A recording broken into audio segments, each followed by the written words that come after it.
आज हम एक ऐसी जगह पर जा रहे हैं जिसके बारे में हमने सिर्फ कहानियों में सुना है।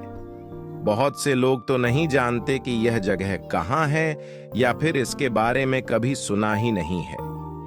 यह कर्नाटक में बदामी के पास स्थित एक स्थान है जो रामदुर्ग की ओर जाने वाले सुरेबन गांव से लगभग 3 किलोमीटर दूर पहाड़ों के बीच है। इस स्थान को शबरी कोल्ला या फिर शबरी की कुटिया कहा जाता है। वह स्थान जहां शबरी ने भगवान राम और लक्ष्मण से मुलाकात की थी और उन्हें बेर दिए थे जो उन्होंने पहले ही छक लिए थे।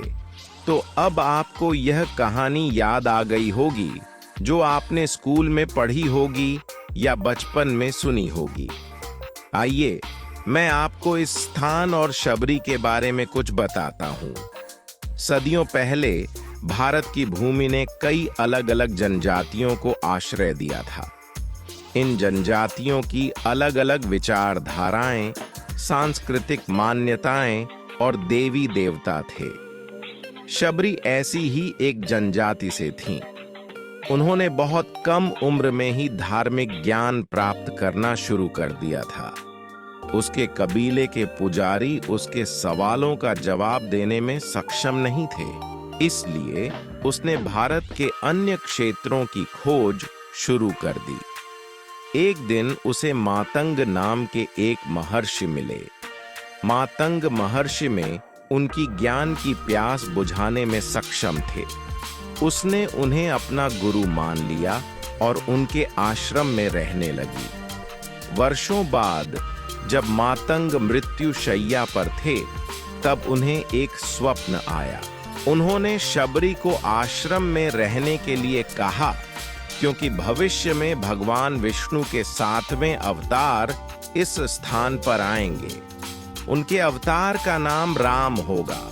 वह प्रतिदिन झोपड़ी और उस तक जाने वाले रास्ते को साफ करती थी। वह जंगल में जाती और फूल और बेर लाती। वह उन फूलों को रास्ते में बिखेर देती। वह उन बेरों को थोड़ा सा छकती ताकि उनमें से केवल सबसे मीठा ही रहे। वह ऐसा दिन ब दिन करती रही। अंत में अपने वनवास के दिनों के दौरान भगवान राम और लक्ष्मण सीता की तलाश में, जिनका रावण ने अपहरण कर लिया था, शबरी की कुटिया में आए। वह अपनी दैनिक दिनचर्या पहले ही पूरी कर चुकी थी। पहली ही नजर में वह जान गई कि राम कौन है। कृतज्ञता और उत्साह की भावनाओं से भरकर उसने उनके पैर छुए। उसने उन्हें अपनी झोपड़ी में बुलाया और उन्हें वे बेर दिए। जबकि राम ने खुशी से बेर खाए, लक्ष्मण ने नहीं। वह इस बात से प्रभावित नहीं हुए कि राम को अर्पित करने से पहले उसने उन्हें चखा था। उसने उन बेर को खाने का नाटक किया और उन्हें अपने एक थैले में रख लिया। लक्ष्मण के अनुसार पहले से खाया हुआ फल राम के योग्य नहीं था। राम ने लक्ष्मण को भक्ति के महत्व की शिक्षा दी। भक्त की श्रद्धा को ही परखना चाहिए, उसके चढ़ावे को नहीं। पहले से ही छखे हुए बेर उन्हें देना ताकि सबसे मीठे बेर उन्हें मिले, ये विश्वास और भक्ति का प्रतीक थे। अपनी गलती समझने पर लक्ष्मण ने अपनी झोली से बेर निकाले और आदर पूर्वक उन्हें मिट्टी में बो दिया।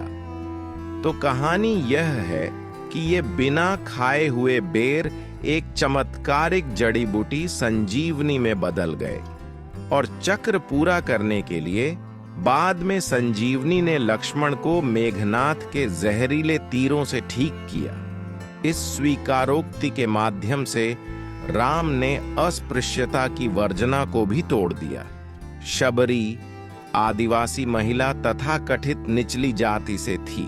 जब भगवान राम और लक्ष्मण कुटिया से बाहर जा रहे थे तो उन्होंने शबरी से पूछा कि क्या उसे किसी चीज की आवश्यकता है। उसने बस पानी मांगा जो उस क्षेत्र में उपलब्ध नहीं था।